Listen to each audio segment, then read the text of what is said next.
There is a Chinese saying that they eat anything that has four legs other than a table, anything that flies other than an aeroplane, and anything that swims other than a submarine. Well, the coronavirus outbreak demands us to look back in history and see what it was that made the Chinese inculcate such food eating habits. Let's have a look. The Chinese food habits have been under the radar after the COVID-19 outbreak. This is because coronavirus is a zoonotic virus, which means that it is an infectious virus that has been transmitted from animals to humans, and it is believed to have been originated in a food market in the Chinese city of Wuhan, where wild animals are sold for eating. Wild animal consumption is banned in several countries because a lot of infectious diseases are caused by zoonotic pathogens, and wild meat consumption makes it easier for the virus to transfer from animals to humans. China still had active consumption of wild animals. Let me take you to the times when it all might have started in China. This began when Mao Zedong, a communist leader in China, wanted to rebuild the country from an agrarian economy into a communist society. This is also believed to be a reason for the Great Chinese Famine. The years from 1959 to 1963. The Communist Party of China banned the cultivation of privately owned plots, and farmers were forced to work in communes or groups.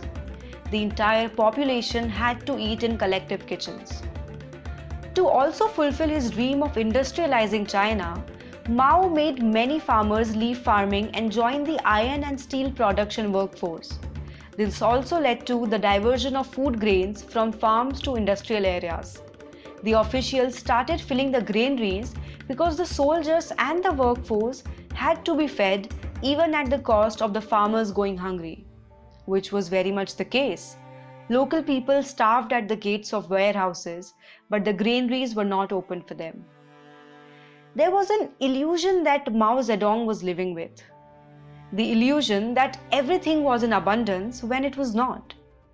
Communist doctrine believes that the absence of private property makes the individual self-motivated to work hard, and hence the production increases, warranting a superabundance of grains.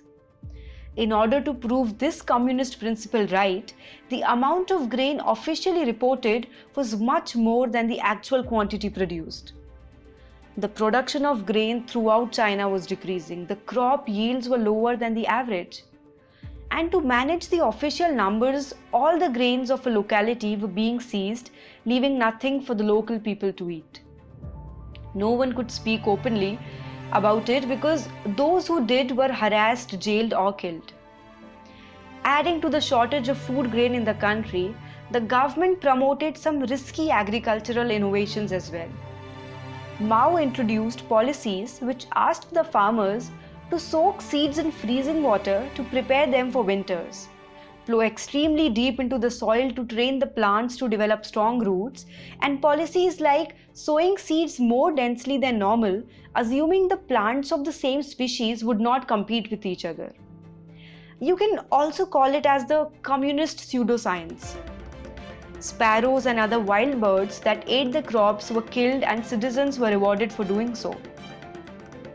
The evident result of it was ecological imbalance. The crops were largely destroyed. The starving people had no other option but to look for alternative food sources. They started eating anything from grass, leather, soil to decomposing animals and human dead bodies. Dogs, cats, giant panda, rats and insects were all eaten dead or alive until there were no more. The consumption of wild animals has a long history in China. However, the Great Famine made them consume the meat of any wild animal they could capture. It was one of the greatest butchering of wild animals in history. Many people died of starvation, but many others died by eating toxic herbs, plants, and poisonous items. It was also reported that the Chinese resorted to cannibalism. The starving people were digging up graves, killing each other, and selling human flesh. Rumors filled the market that eating a human heart or liver makes one stronger. the villagers were killing the passers-by and eating them too. It was also said that people were exchanging their children so they could eat them without committing the sin of eating one's own child. This is one of the most horrible scenes one could think of. The Great Chinese Famine took millions of lives, and those who survived lived this way. Contemporary China is surely past the Great Famine days, but many scholars claim how this deep memory of hunger has had a big impact on the current Chinese culture and its food habits. While wild meat was once consumed primarily by the poor for survival, it is now a luxury item for the middle class. Currently, China has banned wild meat in the country after the report said that earliest infections of coronavirus were found in people who had exposure to the wildlife market in Wuhan.